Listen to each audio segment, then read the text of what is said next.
Bonjour à tous et merci de nous rejoindre sur France 24 et RFI pour Ici l'Europe. À l'occasion de la Journée internationale de la femme ce 8 mars, nous recevons une grande européenne qui a été d'ailleurs l'une des égéries de l'indépendance de son pays, la Lettonie.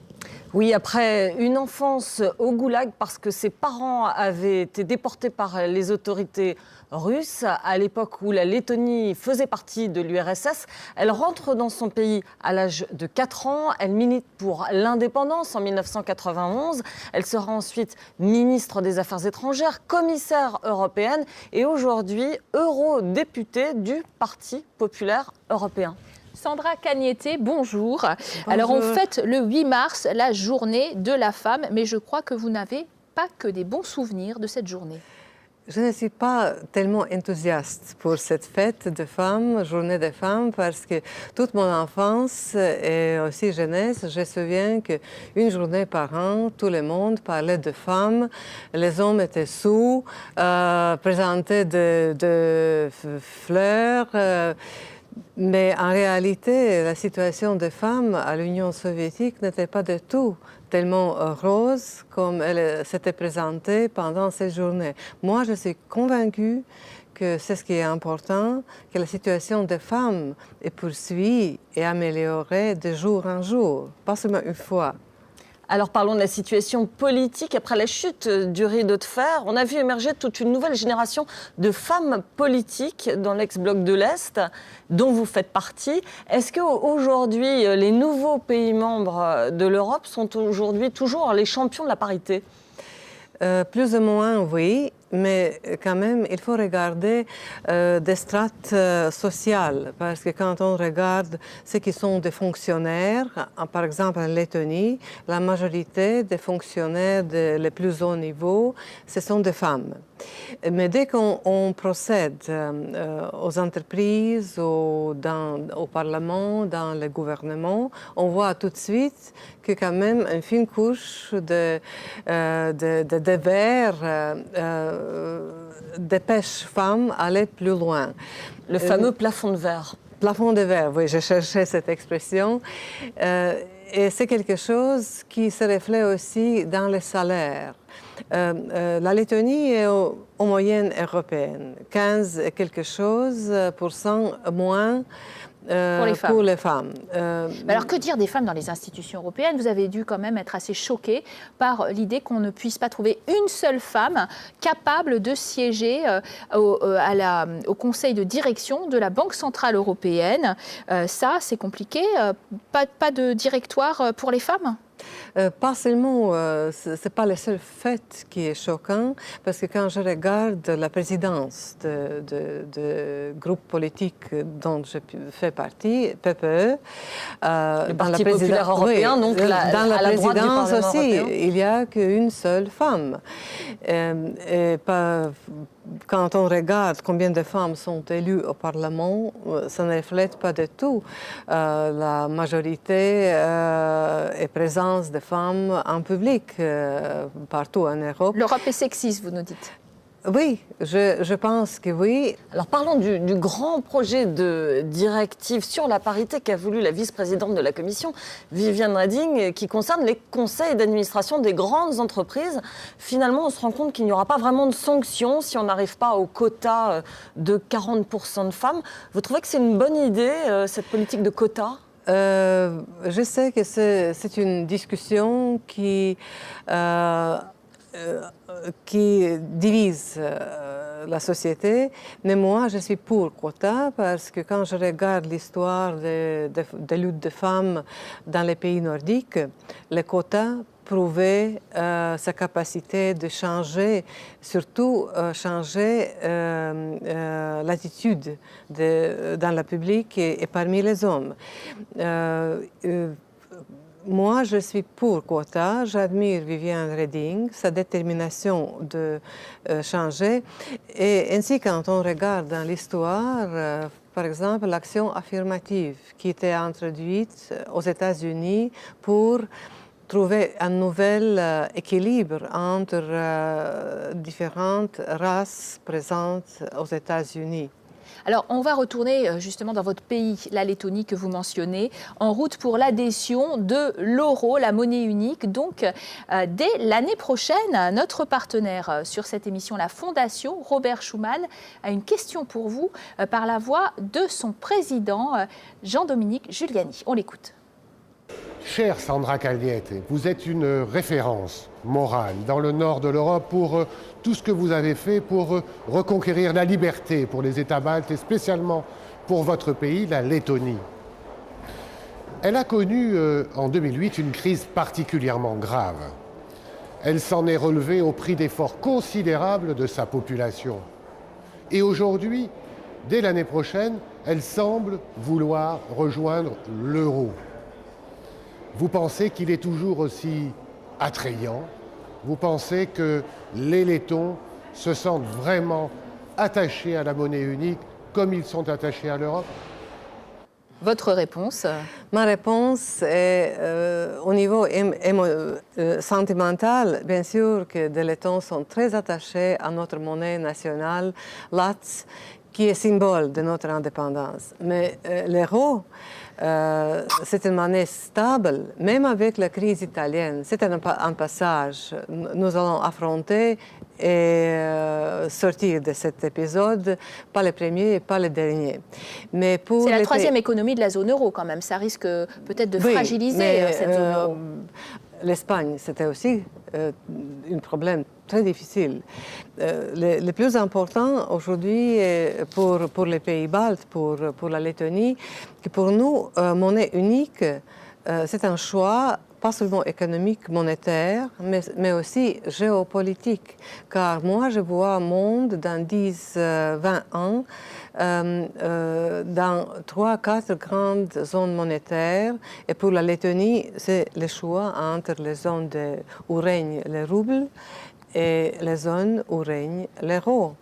Alors parlons de votre pays, on l'a dit, qui a connu une très grave crise en 2008. Il était au bord de la cessation de paiement. La cure d'austérité a été drastique. Il faut parler de 25% de baisse de salaire chez les fonctionnaires, beaucoup de baisse d'effectifs, baisse des retraites.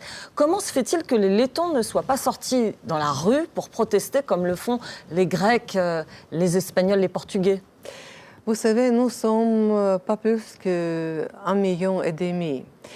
Et les petites nations sont très raisonnables en majorité. Donc, nous avons fait le choix de garder notre monnaie nationale comme instrument de notre recouvrement économique, donc d'évaluation interne, qui est très difficile. Mais il y a quand même quelques principes dont études de notre recouvrement prouvées. Premièrement, il faut faire très vite. Parce que si vous traînez avec des décisions radicaux, la situation s'aggrave. Deuxièmement, il faut communiquer avec la population et expliquer pourquoi on fait. Il faut avoir un plan de réforme structurelle. Et ce plan, il a abouti à une croissance pour 2012 de 5%. Oui. Donc vous êtes reparti sur le chemin de la croissance. Comment vous expliquez, alors vous parlez de redressement, comment vous expliquez ce redressement, ce modèle letton en quelque sorte? Exactement, par détermination avec lesquelles les mesures d'austérité étaient introduites dans des finances publiques. On a vraiment trouvé l'argent dans le secteur public qu'on a investi pour la croissance. Et deuxième chose qui est remarquable, le rôle des fonds structurels dans cette croissance, parce que la Lettonie a regagné sa croissance avec la croissance d'export. Et c'était quelque chose qui pratiquement n'existait pas avant la crise. Vous croyez au pacte de croissance européen, en fait. Oui. En tout cas, à 9 mois de l'introduction de l'euro, votre pays se prépare. Et on va voir que les avis sont assez partagés. Oui. Et on va voir cela dans le reportage à Riga d'Anne Maillet. En pleine crise de la zone euro, la démarche a de quoi surprendre. Et pourtant, en signant cet acte de candidature début mars, la Lettonie a fait un grand pas vers la monnaie unique. Si tout se passe bien, l'euro pourrait remplacer le LATS dès le 1er janvier 2014. C'est le premier pas officiel qui va conduire à une évaluation de notre pays. Et nous avons toutes les raisons de penser que nous répondons aujourd'hui aux critères de convergence. Avec sa forte croissance économique et un déficit très faible, la Lettonie est sur la bonne voie. Mais les Lettons, eux, y vont à reculons. Seuls 13% de la population est favorable à une introduction rapide de l'euro. Les opposants à la monnaie unique battent déjà le pavé à Riga pour mobiliser les plus réticents. 9 personnes sur 10 acceptent notre acte et soutiennent notre démarche. Il suffit de descendre dans la rue pour voir ce que les Lettons pensent de l'euro. Frappés de plein fouet par la crise financière de 2008, échaudés par une cure d'austérité sans précédent, les Lettons se demandent si le moment est bien choisi. Comme beaucoup d'autres, Geerts et sa femme ont vu leurs revenus diminuer de moitié. Avec l'euro, ils craignent une nouvelle flambée des prix et une participation de leur pays au plan de sauvetage. Geerts a lancé une pétition en ligne pour le maintien de la monnaie nationale. Il a recueilli près de 8000 signatures. En entrant dans la zone euro, la Lettonie va endosser une énorme responsabilité. Elle va accepter de payer pour la dette d'autres pays. C'est comme si moi je m'installais dans un nouvel immeuble et que l'on me demandait de payer les arriérés de tous les anciens locataires. Pourtant, l'économie lettonne est déjà étroitement liée à la zone euro. Les chefs d'entreprise sont donc convaincus des effets positifs de la monnaie unique sur la croissance et les investissements étrangers. Elle apporterait au pays une plus grande stabilité financière. Pour Joris Greenwald, directeur des ventes d'un gros producteur de béton, le rejet de l'euro, c'est avant tout la peur de l'inconnu. Notre monnaie nationale est déjà arrimée à l'euro. Il est présent au quotidien quand nous faisons des affaires.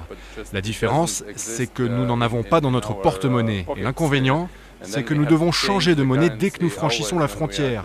Et c'est pareil pour nos produits. Reste plus qu'à convaincre la population. Les autorités s'apprêtent à lancer une vaste campagne de promotion pour vanter les bienfaits de l'euro. Sandra Cagnette, vous disiez que la dévaluation de votre monnaie nationale, le LATS, avait été très bonne pour l'économie. Alors, en quoi l'euro va-t-il être une bonne chose pour la Lettonie ? Sur la dimension géopolitique, je m'exprimais déjà. Mais c'est une monnaie forte.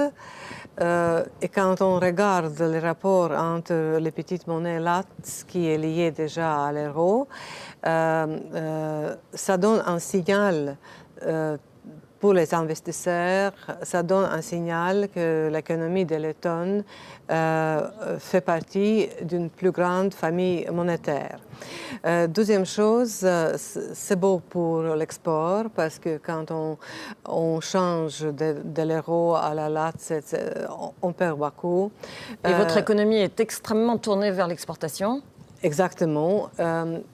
Vous avez parlé dans ce sujet de ce partage d'opinion publique. Oui, mais ça change maintenant parce que le gouvernement, les médias ont commencé une campagne d'information pour expliquer mieux de quoi s'agit-il.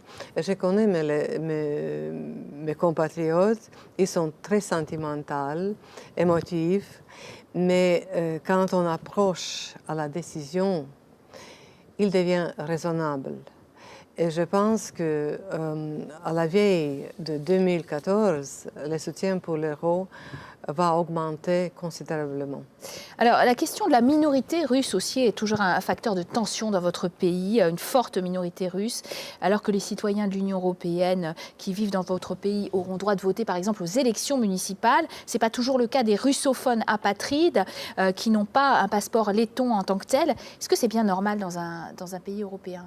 C'est un héritage d'histoire, tout ce que nous avons vécu dans les siècles précédents, pendant l'occupation. Et pour changer cette situation qui est assez difficile pour notre pays, nous avons adopté la législation qui propose naturalisation. Donc, chacun qui décide peut devenir citoyen letton. Il faut passer un examen de la langue lettonne, il faut passer un test d'histoire et il faut confirmer sa loyauté envers les pays dont s'appelle la Lettonie. Et c'est tout. Et c'est un choix très individuel. Et bien sûr que ce problème existe et ça complique notre politique domestique. Vos rapports avec la Russie, vous les voyez comment aujourd'hui? La Russie, c'est notre voisin. C'est ce qui nous préoccupe. C'est cette tentation autocratique qui existe toujours en Russie. Nous sommes dépendants de l'énergie, des ressources énergétiques qui viennent de Russie, du gaz. Donc, nous essayons de trouver de bonnes relations avec notre voisin. Et pour nous, c'est ce qui est important, que la Russie aussi prendra des initiatives à encourager ces russophones de prendre la citoyenneté lettonne. Mais en réalité, la Russie encourage ses compatriotes qui vivent à l'étranger prendre la citoyenneté de la Russie. Et en fait, nous ne savons pas combien de citoyens russes habitent en Lettonie. Alors vous êtes, on le rappelait, fédéraliste, en tout cas pour plus d'intégration européenne. Et aujourd'hui, vous voyez les premiers pas de François Hollande sur la scène européenne. Vous les jugez réussis?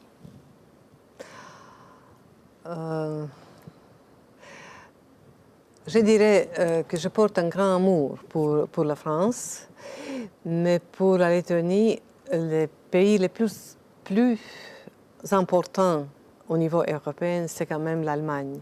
Nos exports sont beaucoup plus importants avec l'Allemagne. Et moi, je ne suis tellement à la lettre chaque pas qui était fait par le président français. Je pense que c'est aux Français de se prononcer sur sa Mais politique. vous suivez apparemment ceux d'Angela Merkel pour en revenir à la Journée de la femme. Merci à vous d'avoir été à notre invité. Merci Sandra Cagnete et à très bientôt sur nos deux antennes. À très bientôt à tous.